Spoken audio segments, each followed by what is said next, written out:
Have you ever noticed how some people seem to have an almost supernatural control over their environment without saying a word? They don't shout, they don't beg, they don't explain themselves. They simply withdraw, and suddenly everything changes. The energy shifts.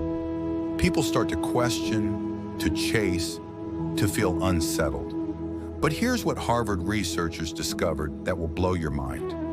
When they studied 10,000 people over 5 years, those who mastered this strategic unavailability were 73% more likely to feel genuinely valued in their relationships. Meanwhile, the constantly available people, the helpers, the fixers, the always there for everyone types, they were 73% more likely to report feeling completely invisible in their own lives. Meet Sarah, 32 years old, everyone's emotional emergency contact for 15 years. The friend who drops everything, the colleague who works weekends for others, the daughter who cancels her own birthday dinner to handle family drama. Then last Tuesday, she discovered something that changed everything. She looked in the mirror and realized she couldn't remember the last time someone had asked how she was doing. 47 people had contacted her that month asking for help. 0 had asked about her new relationship. 0 had asked about her dreams. 0 had asked about her.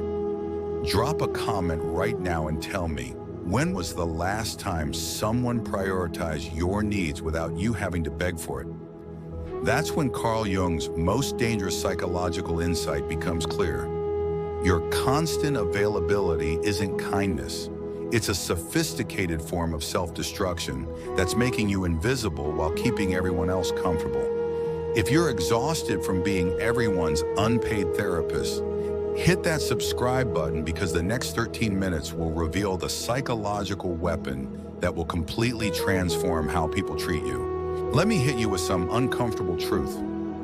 Your constant availability is making you invisible. Here's what Jung discovered in his clinic. People who complained most about loneliness were surrounded by others who needed them constantly. The paradox? The more available you are, the less people actually see you. Jung called this the persona trap. Your persona is the helpful mask you wear to be loved. But here's the cruel joke.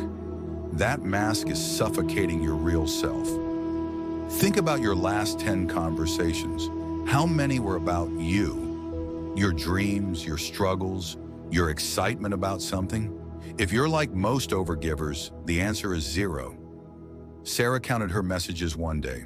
47 people asking for help in the past month. 0 asking how her new job was going. 0 asking about her relationship. 0 asking about her. Jung studied this pattern for 40 years. He identified 3 toxic beliefs that trap good people. First, my worth equals what I do for others. Second, if I say no, they'll abandon me. Third, good people are always available. But here's Jung's shocking discovery. These beliefs don't make you good. They make you a servant to other people's emotional laziness. You've become a human vending machine. People insert their emotional crisis, extract your energy and solutions, then walk away without even checking if you're okay. No relationship, no reciprocity, no recognition of you as a person with your own needs, dreams, or struggles. Be brutally honest in the comments. How many of your relationships would survive if you stopped being their unpaid therapist? Jung documented the cost. Voluntary self-erasure. You're literally deleting yourself to maintain connections that aren't connecting to who you really are. But here's where it gets dark. Jung discovered that your endless availability isn't just hurting you, it's creating emotional vampires. People who sense your inability to say no, who recognize your desperate need to be needed, and who feed off your energy like parasites. Jung's revolutionary solution. Jung's solution sounds almost ruthless at first. Stop being available, not forever, not coldly, but strategically, consciously, like a master chess player who understands that sometimes the most powerful move is the one you don't make.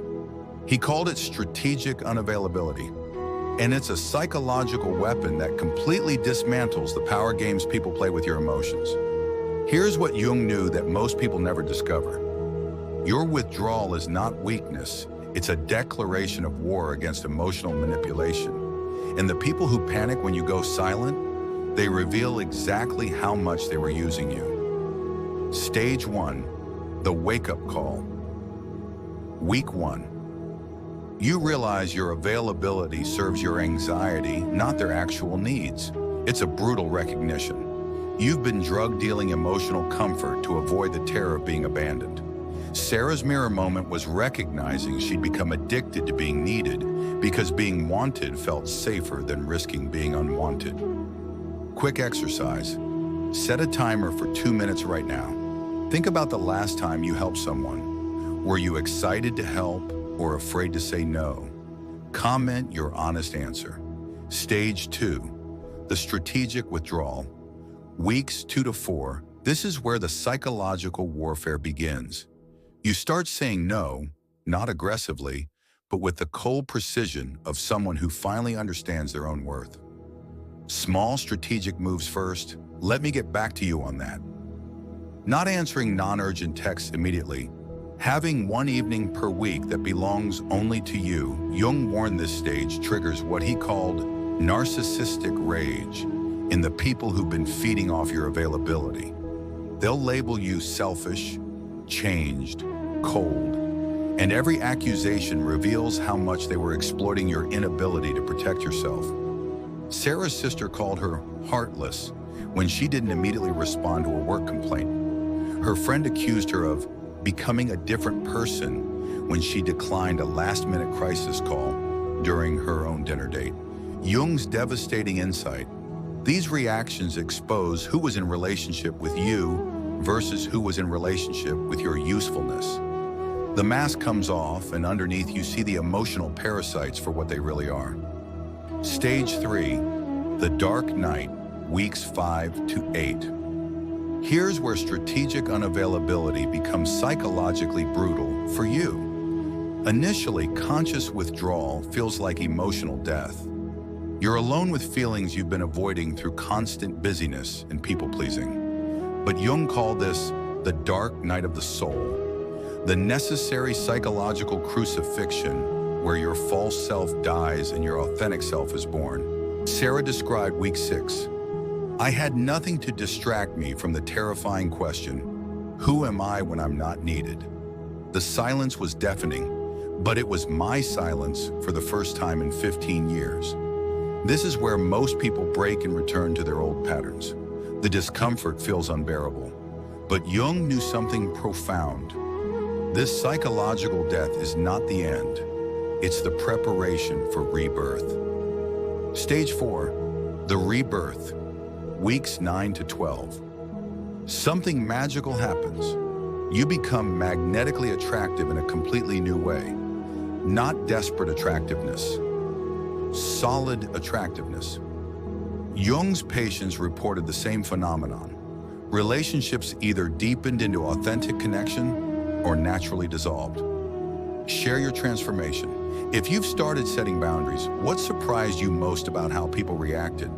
The people who stay are those who valued you, not just your services. The week-by-week roadmap. Jung wasn't just theoretical. Here's his proven step-by-step method. Weeks 1 to 2. The awareness audit track every yes for 1 week. Ask yourself, choice or compulsion? Keep it simple. Check mark for genuine desire to help. X for fear-based yes. Try this for 3 days and comment. What percentage were fear-based? Don't judge, just notice.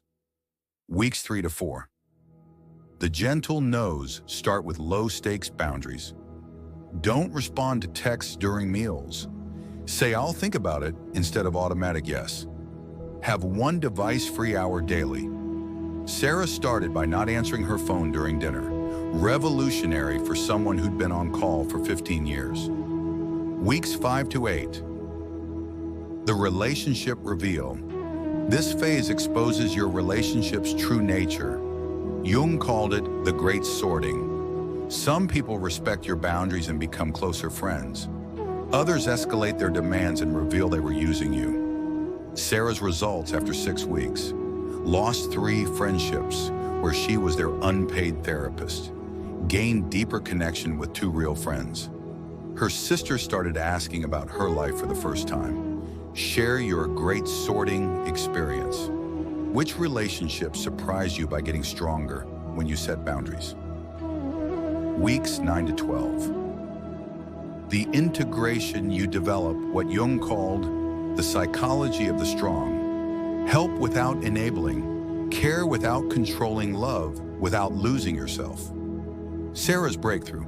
When her friend had a real crisis, Sarah helped, but from choice, not compulsion. The difference was life-changing. Quick win techniques. Use these today. Number 1, the 24-hour rule. Let me sleep on it and get back to you. Number 2, the broken record. Repeat your boundary calmly without justifying. Number 3, the redirect. I can't help with X, but have you considered Y? Which technique will you try first? Comment your commitment. Public accountability increases success by 65%. The ripple effect magic. Here's Jung's most mind-blowing discovery. When you stop being compulsively available, everyone around you grows up. Think about it. When you constantly rescue people, you prevent them from developing problem-solving skills. Jung called this unconscious enabling. Sarah's transformation created a family revolution. Her sister learned to handle work stress independently. Her parents solved problems without immediately calling Sarah. Her brother started checking on her emotional needs. The people who love you will eventually thank you for forcing them to grow. If you've experienced this ripple effect, share your story. It helps others see that initial resistance actually signals healthy change. Jung observed that entire family systems transform when one person breaks the availability pattern. Suddenly, everyone shows up more authentically because the designated fixer isn't enabling their avoidance anymore. The quality shift. Jung's patients consistently reported losing some relationships but gaining much deeper ones. The connections that survive become based on mutual appreciation, not mutual need. You go from having many shallow, draining connections to having fewer but infinitely more meaningful relationships where you're truly seen and valued. Your transformation. Blueprint. Let's make this real. Here's your action plan starting today.